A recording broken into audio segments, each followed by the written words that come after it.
Hello, my name is Lucia Groleaz, and I will speak about an article we wrote with Samba Ndiaye and Christine Solnon.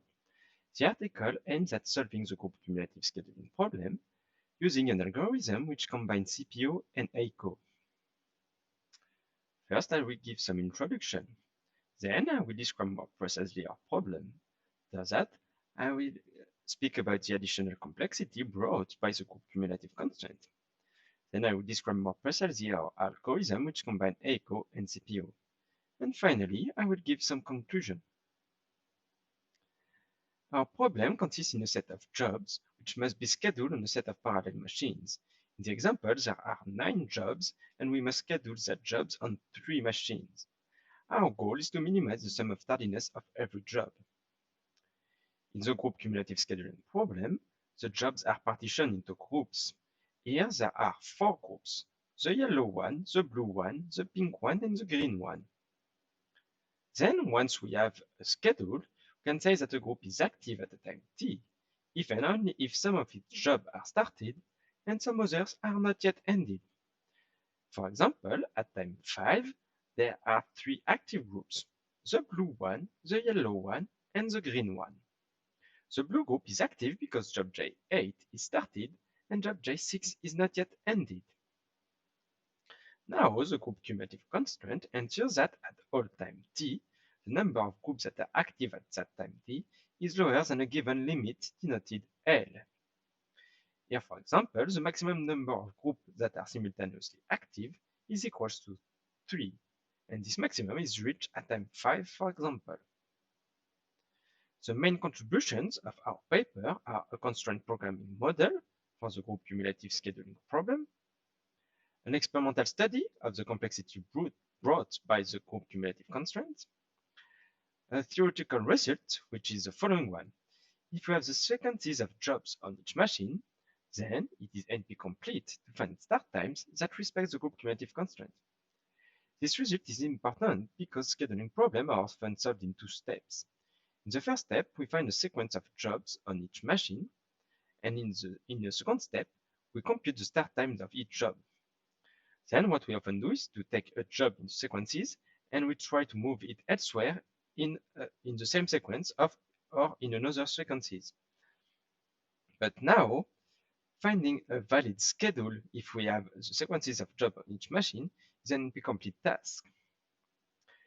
Finally, we introduce a new algorithm which combines CPO and AICO, and we show that this algorithm outperforms other algorithms on that problem. Now we'll describe more precisely our problem. In our scheduling problem, we have a set of jobs, and each job has its own release date and its own due date. We must schedule our job on parallel machines, and each machine has its own speed. For example, here machine M3 has a speed of 0.5. It means that if we schedule a job on machine M3, it will take twice more time to complete it than if we have scheduled that job on machine M2, for example. We also have sequence-dependent setup times in our scheduling problem. If, for example, there is a 2-unit setup time between job J3 and job J4. We also notice the presence of the release date for job J7. And so we cannot start job J7 earlier because we must wait until its release date.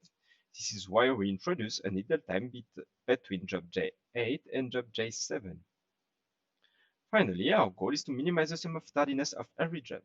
Here job J8 has 1 unit of tardiness, job J4 has 2 units of tardiness, and job J5 has 3 units of tardiness.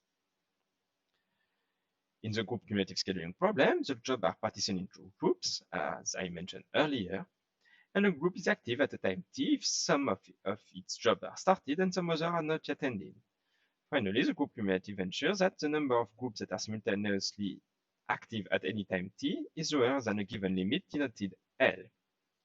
Here, for example, if the limit L is equals to 2, then the displayed schedule is not valid because at time 5 there are 3 active groups. However, if we delay the start of job J7 and the start of job J4, then we can have a valid schedule. Hence, if we delay the start of these 2 jobs, then we will also delay the start of the yellow group.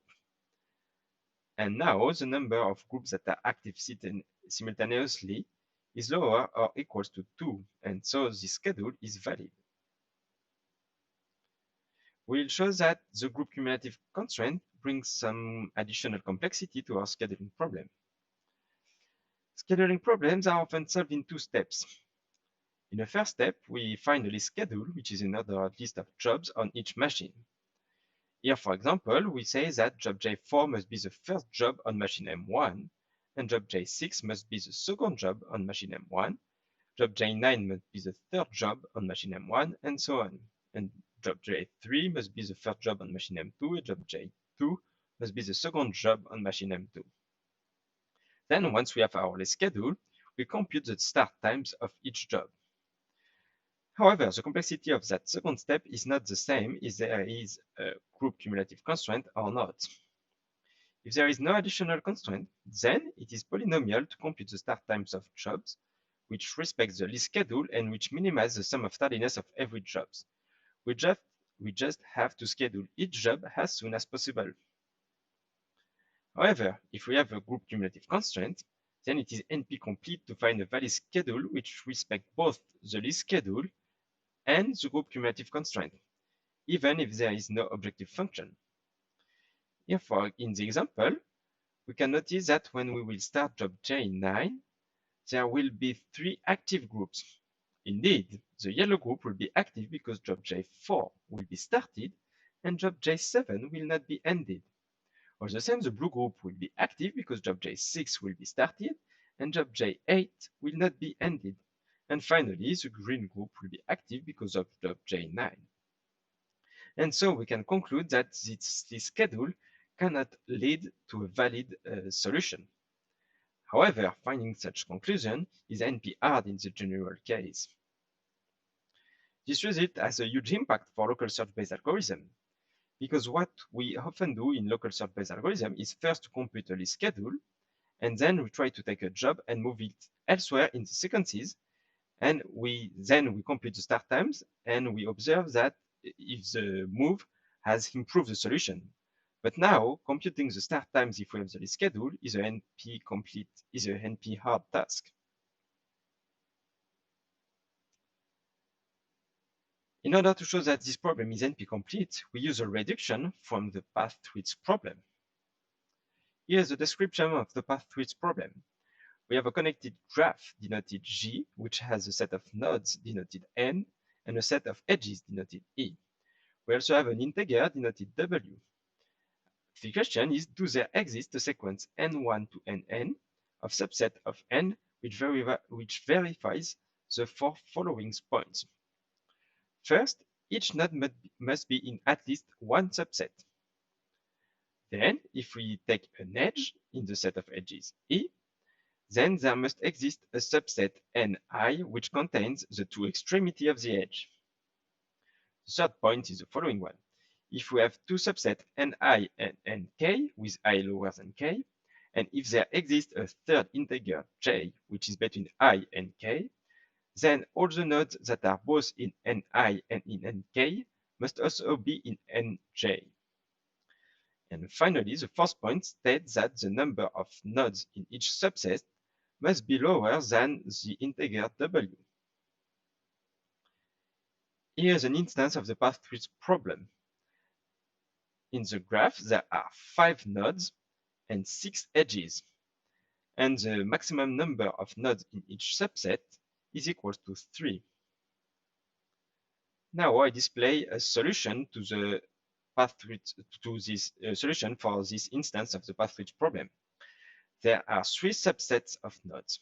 In the first subset, there are the node 1 and 2. In the second subset, there are the node 2, 3, and 4. And in the third subset, there are the node 3, 4, and 5. We can easily verify that this solution verifies all the points of the definition I gave earlier. Now I will show how we can transform an instance of the path-width problem into an instance of the group cumulative list schedule problem. For each node, we will construct one group of jobs. And then, for each edge, we will construct one machine, which is one ordered list of jobs. For an edge, the first each job in the list will have a processing time of 1 unit, and then the group of the first and the third job of the list correspond to the group which correspond to one node, one extremity of the edge, and the group of the second job of the list correspond to the group of the second extremity of the edge. Finally, the maximum number of groups that can be simultaneously active is equals to the value of W, the integer in the path width problem. I do not show here how this transformation keep answers, but this is described more precisely in our article. We also give an experimental study of the group cumulative constraint. Here is a representation of our dataset. On the x-axis, we have the number of jobs, which range from 200 to 3,500. On the y-axis, we have the number of machines, which range from 1 to 14. And finally, the color represents the number of groups, which range from 50 to more than 400. In order to evaluate the impact of the group cumulative constraint, for each row instance, we generate 4 types of instances. First, we have the basic scheduling problem in which there is no group cumulative constraint. Then we have the loose instances in which the group cumulative constraint is loose, which means that the limit L is high. We have the medium instances in which the limit L is lower. And finally, we have the tight instances in which the limit L is even lower. What we display here is the cumulative number of solved instances according to the CPU times. We say that an instance is solved if CPO is able to find a solution and prove that solution is optimal. So what we observe here is that if the constraint is tighter, CPO has more difficulty to prove that to find optimal solution. And so this proves that the group cumulative constraint brings some complexity to our scheduling problem. Now I display the repartition of the sizes of the solved and unsolved instances for the basic scheduling problem. These are the two plots on the left part of the figure. And for the tight group cumulative scheduling problem, these are the two plots on the right part of the figure. The green points represent the solved instances, and the red points represent the unsolved instances. First, we observe that there are more unsolved instances for the tight group cumulative scheduling problem than for the basic scheduling problem, which is the result I showed just earlier. And what we also observe is that when the number of machines is bigger, then it seems simpler to find optimal solution, which is a counterintuitive result. Now, I will describe our algorithm, which combines ACO and CPO. This is a reminder of the ACO algorithm. What we do in the ACO algorithm is that first we construct an n-nth greedy randomized solution, and then we take the best found solution and we reward its components in order to guide the next n-nth construction. Indeed, in the next cycle, when we will construct our greedy randomized solution, we will bias the probability in order to favor the components that have been rewarded in the precedent cycles. We will repeat this process until some stopping criteria is met. Finally, we will return the best constructed solution. Now, this is a description of our algorithm, which combines CPO and ACO. What we do is that until our stopping criteria is met, we will execute n cycles of ACO. So we will construct n times n-nth solutions. And then we'll take the best solution found during that n cycles and we'll give it to CPO as a starting point. We'll execute CPO until it backtracks x times. After that step, we will reward the component of the solution found by CPO in order to guide the next construction of in the ACO algorithm. And finally, we will increase x. It means that at each run, we let more time to CPO, and so CPO has more and more time as the algorithm goes on. The idea is that echo is good to diversify the search. So at the beginning of the algorithm, echo has more time than CPO, and then as the algorithm goes on, we use CPO in order to intensify the search, and so CPO has more and more times during the execution of the algorithm. Now I will show the experimental results. Our dataset is split in two parts. On the first hand, we have the closed instances, which are the instances on which we are able to find a solution and prove that solution is optimal. And on the other hand, we have the open instances on which we are not able to prove the optimality of the solution we found. Here we have the result for the closed instances, and we display on the y-axis the cumulative number of solved instances, and we display it according to the CPU time. We compare four algorithms. We have the echo algorithm alone and the CPO solver alone. We also have our algorithm, which combines CPO and echo. And finally, we compare it with an algorithm denoted SGMPCS, which is an algorithm which combines greedy randomized construction with CPO, as we do in our algorithm which combines CPO and echo. But the difference is that in SGMPCS, we do not use pheromone in order to guide the construction of the solution. So what we observe on the result is that our algorithm outperforms others' algorithm. And we also observe that when the constraint is tighter, then the gap between our algorithm and the other is even bigger. We also observe that the SGMPCS algorithm outperforms all the other algorithms for the first 10 seconds. And this shows that it is a good idea to give a good starting point to CPO. Now I display the results for the open instances. In that case, we display the mean ratio to the reference solution. The reference solution is the best solution found for each instance by any of our algorithm. And then what we also observe is that our algorithm, which combines CPO and echo, outperforms other algorithm, and that the gap is even bigger if the constraint is tighter. This also are the results on the open instances. And we show the distribution of the ratio to the reference solution for the open instances, for the loose instances, the medium instances, and the tight instances. What we observe is that our algorithm outperforms others, but is also more stable. We can also notice that the echo algorithm is more stable than the SGMPCS algorithm, but its median is bigger. It means that it's more stable, but it means that the SGMPCS often find good solution more often than the echo algorithm, but there are some instances on which it is really worse. And this also shows that echo is good to diversify the search, but CPO is good for intensify the search, and that's why our algorithm, which combines CPO and echo, is outperforms the others.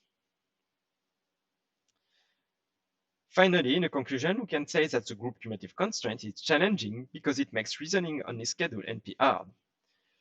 We also notice that echo is good to diversify the search and CPO is good to intensify it. And so combining them allows us to improve performance. Finally, our perspectives are to find features which characterize the hardness of instances. As I mentioned earlier, if there are more machines, it seems simpler to find optimal solution, which is counterintuitive. So we would like to find features which can characterize the hardness of instances. We also want to study the group cumulative scheduling problem in a dynamic environment where all the jobs are not known beforehand, but are revealed during the execution of the algorithm. Thank you for your attention.